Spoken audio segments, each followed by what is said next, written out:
There was a moment this season when the question wasn't quiet anymore. It was loud. Was he the answer, or was he another expensive mistake? You signed a number 9 with 97 goals in 2 seasons. You paid around £64 million.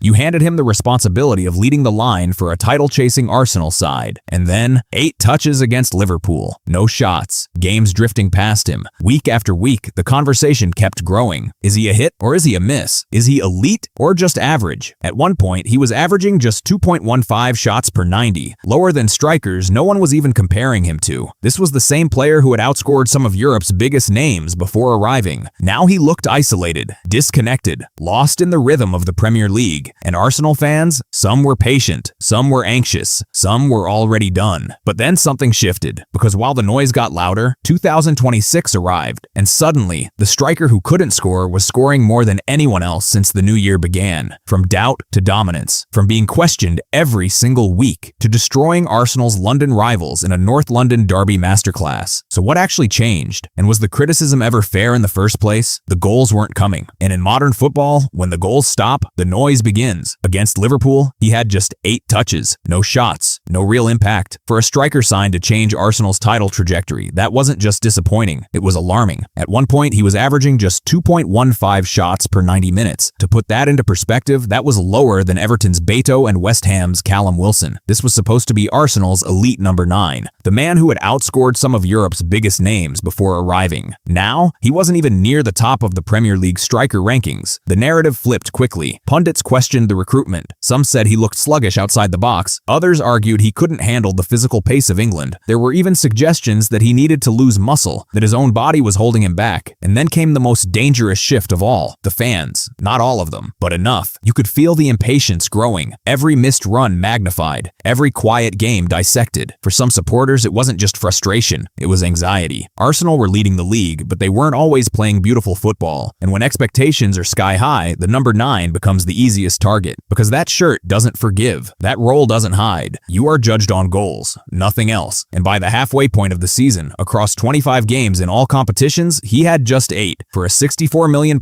striker, that was all the critics needed. But here's the part most people missed. While the goals weren't flowing, the influence never disappeared. Because football isn't played on stat sheets. It's played in spaces. And Viktor wasn't just standing up top, waiting for service. He was pinning center backs, dragging defensive lines deeper, forcing defenders to stay tight, sometimes 2 at a time. When Rice scored against Bournemouth, look closely. It wasn't accidental space, it was manufactured. Viktor was being crowded, physically occupied by defenders, and that attention created the gap Rice attacked. That doesn't show up as an assist, but it changes the game. Against Aston Villa, his run-in behind forced hesitation. One defender caught between tracking him or stepping up. That split-second doubt opened the passing lane. That pass led to the goal. Again, no goal, no assist, but direct impact. Then there was the pressing. According to reports, no player averaged more final third presses per 30 minutes out of possession than him during that stretch. He wasn't walking. He wasn't hiding. He was hunting, closing angles, forcing rushed clearances, setting the intensity from the front. And when a striker presses like that, the entire team steps forward. Against Spurs, even before the goals returned, you could see it. He made life uncomfortable. He used his strength. He battled relentlessly. This wasn't a passenger. This was a striker doing the dirty work. The problem? When you wear the number 9 at Arsenal, effort isn't enough. Movement isn't enough. Pressing isn't enough. People only see the net ripple, but beneath the surface, he was laying the foundation long before the explosion came, and that foundation was about to matter. To understand the criticism, you first have to understand the plan. Heading into the 2025 summer window, Arsenal had one clear objective. Not a winger, not another creative midfielder, a number 9. The squad already had technical security, wide threats, chance creators, but in the biggest games, the tight ones, the title deciders, they lacked a presence. A striker who could finish half chances, a striker who could impose himself physically, a striker who could turn pressure into points. And Arsenal were ready to spend to fix it. Over £200 million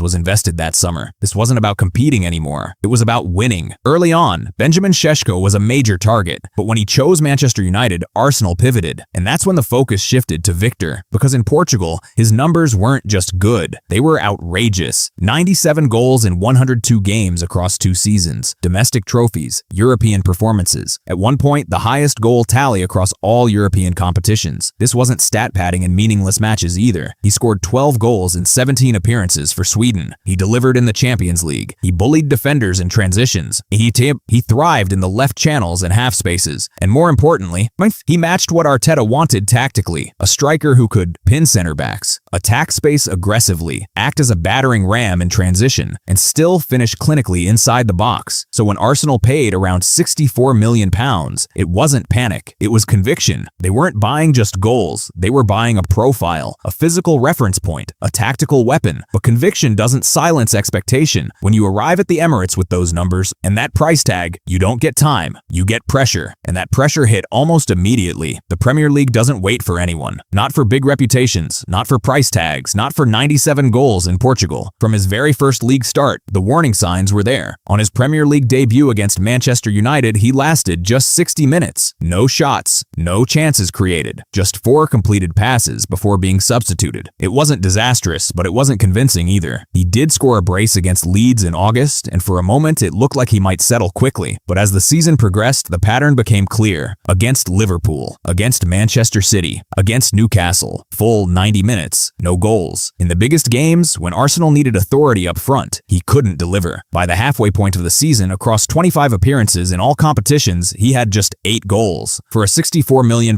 striker leading a title charge, that number felt small, and then the injuries arrived. A muscle issue in November ruled him out during a crucial stretch, missing matches against Sunderland, Tottenham, Slavia Prague, and Bayern Munich. When he returned, the rhythm was gone. Short substitute appearances, limited involvement, confidence fragile, and that's when the media pressure escalated. Pundits questioned whether he could handle the physicality of English football. Some claimed he looked sluggish outside the box. Others argued he wasn't sharp enough in tight spaces. There were even conversations about his body, suggestions that he needed to lose muscle to become more mobile. The criticism moved from tactical to personal, and despite Arsenal sitting at the top of the league and competing in Europe, the spotlight stayed fixed on him. Not on the system, not on the structure, on the number 9, because that shirt magnifies everything. Every missed run, every delayed reaction, every quiet performance. The narrative had shifted from future title-winning striker to expensive gamble, and this is where most signings break. But this wasn't the end of the story, because while the outside noise was growing louder, inside the club something very different was happening. While the outside world was debating his future, inside London Colney there was no panic, no public criticism, no distancing, no doubt from the manager. Mikel Arteta never turned on him. Instead, he kept repeating the same message. He's doing a lot of things right. It will click, and that wasn't just protection. It was tactical clarity, because part of the problem wasn't the striker, it was the structure. Arsenal weren't progressing the ball quickly enough. They weren't finding him early in transition. They weren't consistently delivering into the spaces he thrived in back in Portugal. So Arteta adjusted. He didn't want him to just be a poacher waiting between center backs. He wanted him to become a weapon, a battering ram in transitions, a physical reference point in the left channel, a striker who could drift into the left half space, combine with Trossard and Rice, and pull defenders out of shape. Instead of dropping deep chasing touches, he was instructed to stay high, pin the center halves, stretch the back line, create room for the midfield. And yes, that meant fewer touches, but it also meant more impact. You could see it in the small details: progressive runs that weren't found, accelerations past defenders that didn't receive the pass, presses that forced rushed clearances. The goals weren't there yet, but the framework was. Arteta understood something the critics didn't. Adaptation isn't just physical, it's mental, it's tactical, it's rhythmic. And every day in training, the signs were there: work rate, focus, desire.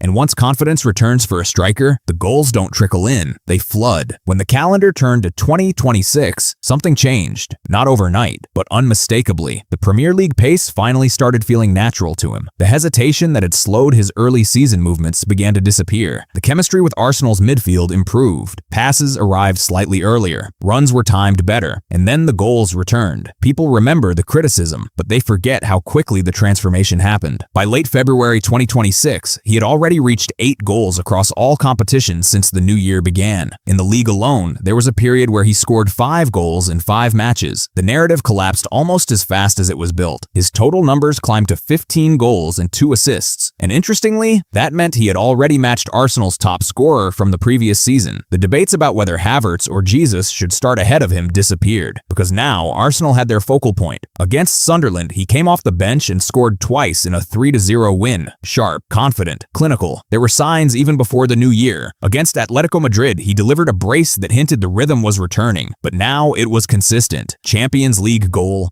and assist in another fixture. Premier League statement performances, and then came the North London derby. Days after a frustrating setback against Wolves, Arsenal demolished Spurs 4-1, and Viktor produced what many called his best performance in an Arsenal shirt. The first goal was a demonstration of touch and composure, a beautiful finish after a brilliant control. The second goal showed the physical side critics once questioned. He bullied his way into the box, used his strength, finished clinically. It was the perfect synthesis of everything Arsenal had signed him for. Skill, power, movement, confidence. The derby victory pushed Arsenal 5 points clear at the top of the table, and suddenly, the striker who was once questioned was now central to the title charge.